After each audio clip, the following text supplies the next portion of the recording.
Eh bien, hello la compagnie. Donc là, me voici de retour, mais par contre cette fois-ci avec un nouveau jeu. Je pense que vous pouvez déjà le lire ici. C'est God of War. Donc, God of War, le jeu de cartes. C'est un jeu d'Alex Olteanu et Fel Barros, qui est donc à l'origine c'est Cool Mini Ornot qu'il a fait, et la version française est chez Edge. Donc c'est tiré de la licence God of War, donc le jeu vidéo qui s'est décliné en plusieurs moutures, je crois. Je dis ça pourquoi? Parce que, et comme pour Dark Souls, eh bien, moi, j'ai été intéressé d'acheter ce jeu, parce que déjà c'est un jeu de cartes qui se joue en solo, mais je n'ai pas du tout pratiqué les jeux vidéo. Donc, en fait, je suis pas vraiment en terrain inconnu, mais quand même pas mal. Voilà. Voilà, je connais le personnage de Kratos. Quand même, je navigue dans le monde du jeu, donc la licence est assez connue. J'ai aussi eu des PlayStation, donc je connais de nom, à défaut de connaître le jeu lui-même. Voilà. Donc, eh bien, ce jeu de cartes, comme je l'ai dit, c'est un jeu qui se joue de 1 à 4 joueurs. On va incarner les personnages donc, du jeu vidéo. Alors, je pense que c'est plutôt tiré du dernier en date. Alors ça, je ne peux pas vous le certifier absolument, hein, étant donné que, comme je vous l'ai dit, je ne suis pas un grand familier des jeux vidéo, de God of War, donc. Alors, il y a bien sûr Kratos, quand même, hein, qui est présent. Il y a Atreus, je crois que c'est son fils. Il y a une tête, Mimir, voilà. Euh, donc un peu un personnage un petit peu spécial, a priori. Freya, alors je ne sais pas si c'est sa femme, je suppose que oui, mais honnêtement, je ne sais pas. Euh, Ensuite, il y a deux autres personnages qui en constituent un seul. D'ailleurs, c'est une petite particularité, un petit peu comme Mimir, Brok et Sindri. Voilà. Donc, et puis voilà. Donc, on a ces personnages-là qu'on peut incarner. Et donc, on a la possibilité de jouer de 1 à 4. On peut jouer bien sûr en solo ou plusieurs personnages, ça c'est possible. Mais il y a également un mode solo. Et ce mode solo, il est particulier. C'est celui auquel je vais jouer donc pour vous présenter une partie du jeu. Il est particulier dans le sens où, en mode solo, on ne peut jouer que Kratos. Et en fait, on le retourne, et c'est marqué ici, mode solo. Voilà. Et il est obligatoirement accompagné de son fils Atreus, en mode solo, et de Mimir, qu'on retourne en mode solo également. Et alors, là, quand on joue à God of War, le jeu de cartes, on a des personnages, hein, comme ça, là, en carton, des standees, je crois, comme on dit, qui les représentent. Et donc là, normalement, quand on joue, si on jouait Kratos, Mimir et Atreus, on aurait ces trois donc standees. Mais là, en l'occurrence, eh bien, il n'y aura pas les standees de ces deux compagnons. Il n'y aura que celui de Kratos, les autres ayant des règles spéciales. Ils l'aident, en fait, ils ont des capacités spéciales qui vont venir en bonus pendant le jeu. Voilà. Donc, alors, que vous dire de plus sur le jeu? Je vais essayer de présenter, je sais pas, j'ai pas d'ordre particulier. Alors, on va présenter peut-être le matériel d'abord.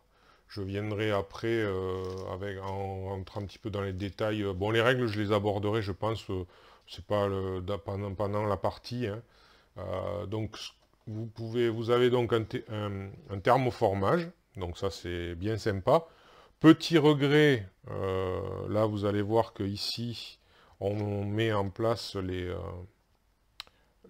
entre guillemets ce qu'on peut appeler les quêtes. Ce sont des scènes en fait, des scènes, des quêtes, donc sous forme de cartes comme ça. Il y en a plusieurs. Généralement, si j'ai bien vu, 8 ou plus. On verra après, voilà. Donc ça, c'est... Bon, je suis pas certain de la praticité de ça. Normalement, à l'origine, elles sont dans des pochettes comme ça. Mais c'est des pochettes qui n'ont pas vocation, il y a une sorte d'autocollant, elles n'ont pas vocation à perdurer, quoi, hein. Donc elles étaient toutes comme ça au départ, certes, donc là ça va quand c'est sous forme de pochette. Après, je sais pas si dès qu'il n'y a plus les pochettes, ça va être très... euh, enfin, si ça va pas se mélanger ou autre, enfin voilà, si ça va être extrêmement bien fait, je sais pas, à voir. Donc une petite interrogation là-dessus. Ici, ben, c'est le compartiment pour mettre les jetons, donc il est assez profond. Et c'est là où je regrette par rapport à ces deux compartiments qui sont faits pour mettre les cartes.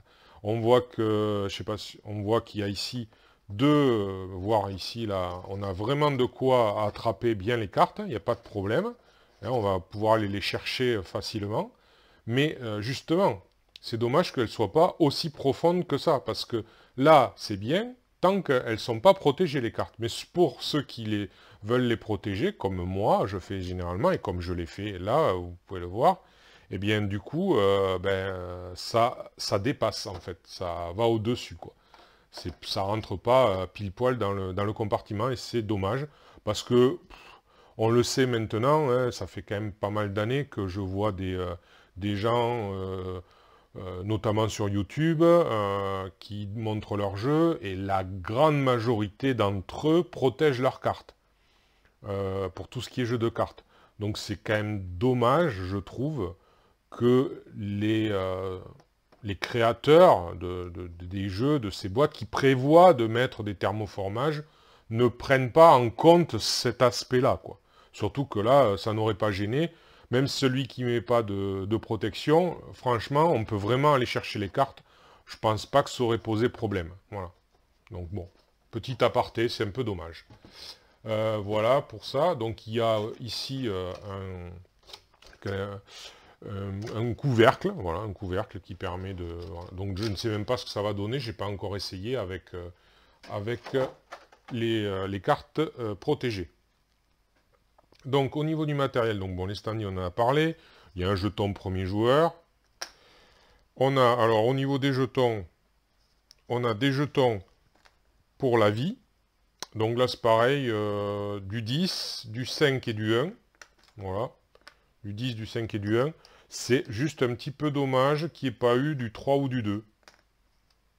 Parce que, bon, ouais, moi, dans ma partie test, j'ai pas trouvé ça très pratique. Mais bon. Ensuite, on a des jetons pour simuler le décès des adversaires. Voilà, sur certains. Certains, il y a besoin d'indiquer qu'ils sont morts, donc on a ces jetons-là. Alors ça, c'est des jetons qui sont pour Freya. C'est voilà, pour ses capacités.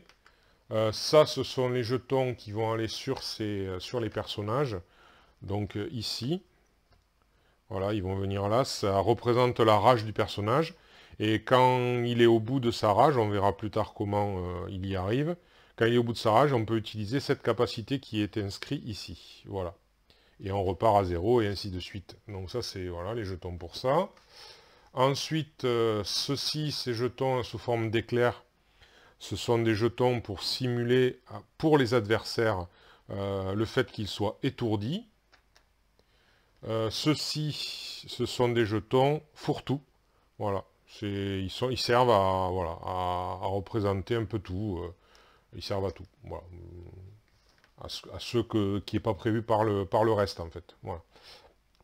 Et enfin, on a un dé. On verra après le dé à quoi il sert. En fait, c'est un dé de protection. Grosso modo, quand on attaque un adversaire, eh bien, cet adversaire, normalement, il a un dé de protection. Voilà. Un dé ou plus, suivant les cas. Mais il a un dé de protection, donc c'est un dé 6, hein, avec, la plus forte est à 5. Après, on a du 2, du 1 et du 0. Voilà. Et donc, bien sûr, cette protection-là, on verra comment ça se joue. Bon, ben voilà pour les jetons. Ensuite, il y a des cartes d'état, de statut. Voilà, des cartes de statut. Alors, poison.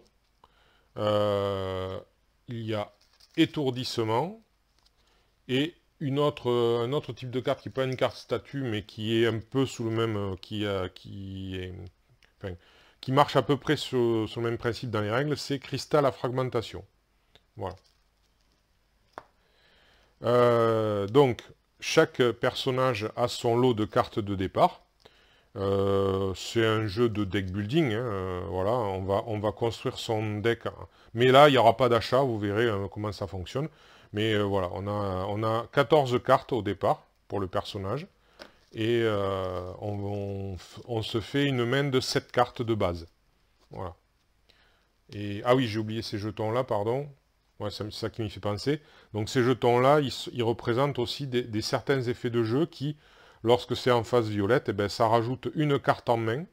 Et si on est en cette phase-là, rouge, avec la carte sciée, là, enfin, ouais, scindée en deux, c'est qu'on a une carte de moins en main. Donc voilà, c'est ces jetons pour représenter ça.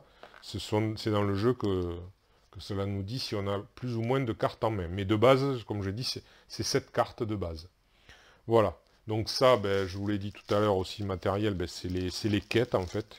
Voilà, c'est les quêtes et les boss, parce que grosso modo, une partie, on va faire une première quête, une première scène où on va devoir passer au-delà de la scène, quoi, réussir la scène. Ensuite, on va avoir le choix entre 2 autres scènes, voilà, mais on n'en fera qu'une des deux. Et après, on va avoir le choix entre 3 boss. Et voilà, il faut passer, donc la première scène, une des 2 autres scènes au choix, et un des 3 boss au choix. Voilà comment ça s'articule au départ. Ensuite, il y a ces cartes-là, voilà. Ces cartes, bien, c'est des cartes amélioration. C'est assez épais, hein, voilà. Donc, c'est des cartes qu'on va pouvoir, enfin pas acheter, mais acquérir, mettre dans son deck, dans le jeu, on verra comment. Et enfin, il y a ces cartes-là qui sont liées donc aux scènes, puisque bah, ce sont les cartes qui nous indiquent ce que fait chaque scène, quoi. Donc là, il y a un petit texte d'ambiance, par exemple, les vagabonds, donc voilà, des hommes venus d'ailleurs qui parcourent le monde, avides de connaissances et de pouvoir, les Nornes prédisent une bataille redoutable. Donc voilà, et vous avez les conditions de victoire de la scène. Derrière, il y a d'autres détails, mais ça, on verra comment ça se joue plus tard. Donc, à la base, vous prenez, donc, alors, les boss, il y en a 4. Voilà, les boss de fin, voilà, il y en a 4, 7, 8 et 9, 7, 8, 9, 10, pardon. C'est ceux-là. Ils sont numérotés, hein, c'est en rapport avec les cartes là pour s'y retrouver. Et là, 1, 2, 3, 4, 5, 6, c'est les scènes, quoi, les espèces de quêtes en quelque sorte. Donc, alors, on peut dire qu'il n'y en a pas beaucoup, c'est un fait, mais le principe du jeu étant le suivant, c'est que normalement, vous mélangez ça, et vous en tirez 3 que vous allez placer sous forme de pyramide, comme ceci, voilà, par exemple. Et donc, vous allez être obligé de faire la première, et après, c'est là où vous choisirez les 2. Les boss, en fait, sur les 4, vous allez en tirer 3 au hasard, et vous allez les mettre en haut, donc voilà, donc grosso modo, vous en éliminez un, et puis après, au hasard, et après, vous en mettez les 3, puis vous choisirez celui que vous voulez. Donc, il y a quand même un petit peu de rejouabilité à travers ça, puisque les parties ne devraient pas trop se ressembler. Déjà parce que vous aurez des choix différents, et en plus de ça, parce que ben, le tirage aléatoire fera que ça ne se ressemblera pas, et vous verrez pourquoi, parce qu'après, en plus, ça se retourne pour mettre des difficultés supplémentaires. Donc du coup, les difficultés ne seront pas les mêmes à chaque fois, c'est pas, enfin, ça va changer, ça changera. Voilà, donc la rejouabilité, le jeu fait un peu moins de 40 €. Ouais, je dirais entre 35 et 40 €, j'ai plus le prix en tête, mais il me semble que c'est ça. Voilà, donc après, à voir. Bon, ben, il y a un livret de règles. Alors par contre, ouais, autre bémol, le livret de règles, il n'est pas très précis. Enfin, il manque de précision d'exemples. Il y a des questions, on se pose des questions, on ne trouve pas les réponses. Il a fallu aller que j'aille sur Internet, voir des vidéos ou autres, pour essayer d'apporter des réponses à certaines règles un petit peu litigieuses, on va dire. Voilà. Donc après, on peut faire à la logique, mais parfois, la logique des uns n'est pas la logique des autres. Voilà, bon, c'est... Après, au niveau clarté de lecture, ça va, hein. Mais c'est simplement que voilà, ça manque d'exemples pour préciser certaines choses. Ou alors les exemples donnés ne sont pas les bons, on va dire. Ils sont trop bateaux, ils ne sont pas assez, justement, cas spéciaux. Voilà. Ça aurait été bien qu'il y ait au milieu de ces exemples certains exemples de cas spéciaux pour justement qu'on ne se pose pas les questions un peu particulières. Eh bien écoutez, j'en ai terminé, je crois, avec la présentation du matériel. Voilà, je vais passer à l'installation de la partie et puis on se retrouvera pour la première partie. Je pense que je vais faire ça en 3 vidéos. Donc une vidéo pour la première scène, une vidéo pour la seconde scène quand je choisirai, et une vidéo pour le boss de fin. Voilà. En espérant bien sûr que j'arrive jusque-là. Parce que bien évidemment, vous pouvez être... Alors je ne l'ai pas précisé, effectivement, vous avez 10 points de vie. Enfin, Kratos, il a 10 points de vie, les autres, ils en ont. Mais voilà, moi je vais jouer en solo, donc j'aurai 10 points de vie. Eh bien, si j'arrive à 0, c'est fini. J'ai perdu. Voilà. Donc ça, c'est une... Après, il y a peut-être des conditions... Non, il y a des conditions de victoire, pas obligatoirement de défaite, non. La défaite, a priori, c'est lorsque le personnage est disons, vaincu. Alors, petite précision, parce que là, c'est bien sûr c'est le mode solo, donc je vous dis s'il est vaincu, s'il arrive à 0. Si on joue à plusieurs, ce n'est pas vrai. En fait, on perd lorsque tous les personnages sont vaincus, donc arrivent à 0. S'il y a un des personnages qui arrive à 0 alors qu'on joue à plusieurs, ben, il est temporairement vaincu, on incline son jeton, enfin son personnage, quoi. Mais par contre, les autres peuvent continuer à jouer, et il reviendra pour la scène suivante, en fait. Voilà. Donc, juste petite précision. Donc, alors on va essayer. Donc, j'ai, juste pour information, c'est vrai que j'ai fait une première partie test, mais là, malheureusement, j'ai fait des erreurs de règles parce que je n'avais pas les précisions dans le livret, le guide de référence. Donc je n'avais pas les précisions là-dedans, donc j'ai fait des erreurs. J'ai fait juste d'ailleurs une scène, histoire d'essayer de me familiariser avec le jeu. Et puis après, une fois que j'ai eu ces précisions, que je me suis senti, on va dire, à peu près à l'aise avec le système, je me suis lancé dans une partie. Pareil, j'espère ne pas avoir fait d'erreur, mais ça, je ne peux pas l'affirmer. En tout cas, j'ai fait cette partie, je suis allé jusqu'au bout, et j'ai gagné sur le fil. C'était vraiment sur le fil, quoi. J'ai bien cru à plusieurs reprises que j'allais y passer, et un tirage de cartes, on va dire, heureux, m'a permis de m'en sortir vraiment de justesse. Donc voilà, donc c'est quand même... et puis... j'ai fait aussi des débuts de partie où le personnage, 2 fois, au premier tour, il était rétamé. Donc c'est pour vous dire que c'est pas, c'est pas facile. Bien sûr, on a un avantage si on connaît la scène. Voilà. Il faut analyser la scène, mais si on la connaît en plus de ça, vous allez voir que c'est bien sûr ça. Il y a un avantage certain à la connaître, ça c'est sûr. Et bien voilà, bon, je pense que j'ai terminé cette fois-ci avec ma présentation de God of War, le jeu de cartes. Merci d'avoir suivi.